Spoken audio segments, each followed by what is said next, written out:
How's your day going? How you guys doing? How's everybody? Alright, welcome back once again. So, I'm just in a very good mood today, so very happy. And what I'll talk about today, it's something that, for me, when I go to find out about it, was like a culture shock. Like, culture shock and special needs for me. So, that's why I want to talk about it today. Alright. So, I'm sure I'm not the only one that has this culture shock. A lot of other special needs parents have it as well, right? Okay, so let's dive into it. So, I didn't know that what they eat has a lot of effect on them. That there are certain things they shouldn't eat or certain things that should be substituted. I mean, the day I found out, man, there was this culture shock for me and all. But then again, it is what it is. There are certain foods special needs children shouldn't eat. And there are certain things like, okay, I want to use ADHD. I know people keep saying this girl has ADHD. Don't blame me, it's hit home for me. I'll use ADHD as an example. And even autism. There are certain food that ADHD children eat that gives them overly too much energy. And of course, this people already have too much energy already too. We will have to substitute it with something with lesser sugar or lesser, how will I put it? Lesser glucose that will give them too much energy, because at the end of the day, sugar gives energy, and this person already has like enough energy and you don't want to add to it. So actually, most people know that we have what they call food sensitivity test for them, and there are people that actually have that is another part of special needs that is there, like it's a field, it's a part of special needs. The way we have their speech therapies, the way we have their tutors, the way we have their doctors, that is a very, very huge part of special needs. So we have these nutritionists and these dietitians, but they are basically for special needs kids. They actually tell them what to take and what not to take. They actually put them on the diet that is healthy and very helpful to them. Like for instance, they could say, substitute pineapple juice with probably watermelon to douse down the citric nature and the sweetness.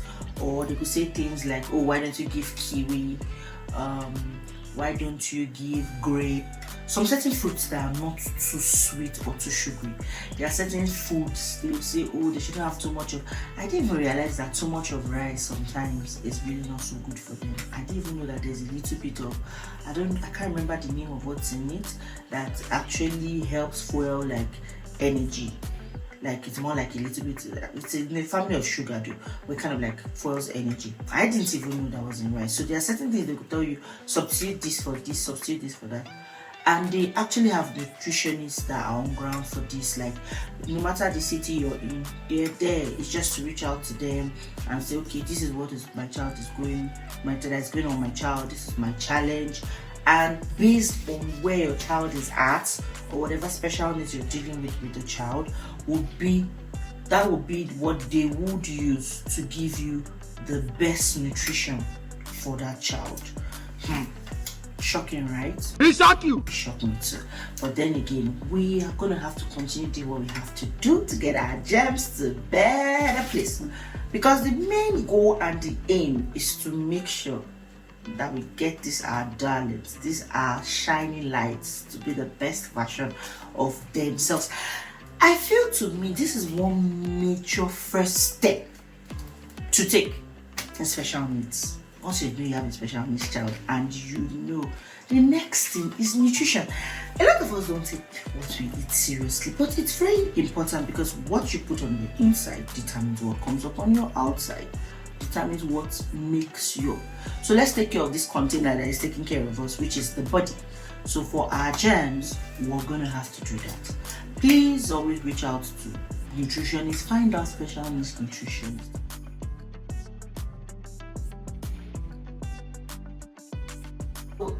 You could actually reach out to either your doctors will be able to tell you who, or refer you to a good nutritionist. Your therapist should be able to refer you to a good nutritionist. Your caregiver that has a special needs background will be able to refer you to a good nutritionist. or especially fellow special needs mom or dad like you that actually knows a good nutritionist should be able to refer you. Or better still, you could actually even read up and create your own menu of things you feel is good for your child. So basically, information is key. But to me, like I said, this is the major first step to take.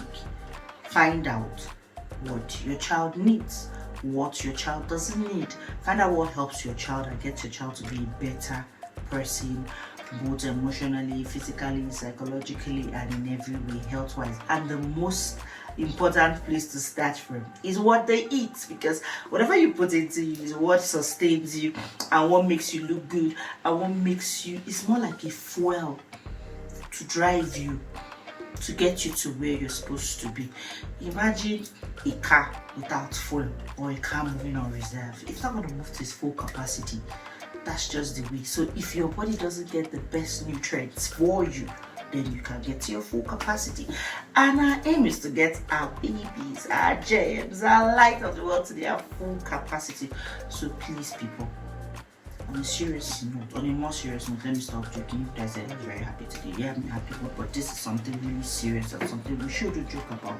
Please, if you know you're a special needs parent and you haven't done what is being called a food sensitivity test, please try and get that done so that you can give our babies better meals. You get them to have a better timetable, a better meal plan. So please reach out to the nearest special needs nutritionist. Reach out to the nearest special needs dietitian. Reach out to the nearest, okay, let me call them their professional name. They are food sensitivity, like for the food sensitivity therapist or just food sensitivity people or food sensitivity specialists or therapists, whichever one you want to call them. But basically what they do is called a food sensitivity test. So try and reach out to them. And if you don't know a good one, you can reach out to me. I'm just a message away. You could slide in, send me a message, and I could actually refer you to the good ones I know. Depends on what city you're in, and I'm sure even if I don't know anybody in your city, whoever I know should be able to refer you and help you out. Because in this community, especially in this community, we're all about helping ourselves, all about giving ourselves motivation, all about pushing ourselves to get our special needs gems to the best place they are meant to be. Special needs community, the strongest, the most special, the most amazing people. It takes a special parent, it takes a special person to have a special needs child. So we all are special in this community. Yay! So I hope I've been able to explain today that this same culture shock I got, I've been able to explain to you guys that this is an important aspect of special needs and shouldn't be overlooked. We should take their eating habits and their diet and their nutrition very important. Please, not too much sugar. Please, no soda. Substitute carbonated drinks for natural drinks. You could actually do natural fruit juices at home for them. Even if you want to give them ice cream or popsicles, why don't you just do watermelon popsicles, orange popsicles? Even if you want to do something sweet, you want to switch it up, why don't you just do, you could do pineapple and watermelon, switch it up a bit, just do something nice. You can actually do apple. Yeah, apple is not so sweet, it's nice. Grape is nice too. So I know kiwi is not so easy to find, especially in this part of the world, but then again, they are fruits. Just make their food interesting, make it nice, and give them lots of veggies, please. There's carrot, the green beans. There are so many veggies to put in their food. There's so many things to incorporate so that their food is not boring, but at the same time it's healthy and nice, and they get all the nutrients they need. I hope I've been able to explain better and shed more light on this. Thank you so much, everybody. Thank you for watching. I hope you continue to subscribe, share the video to whoever needs to hear this and see it. Do have a blessed and lovely day.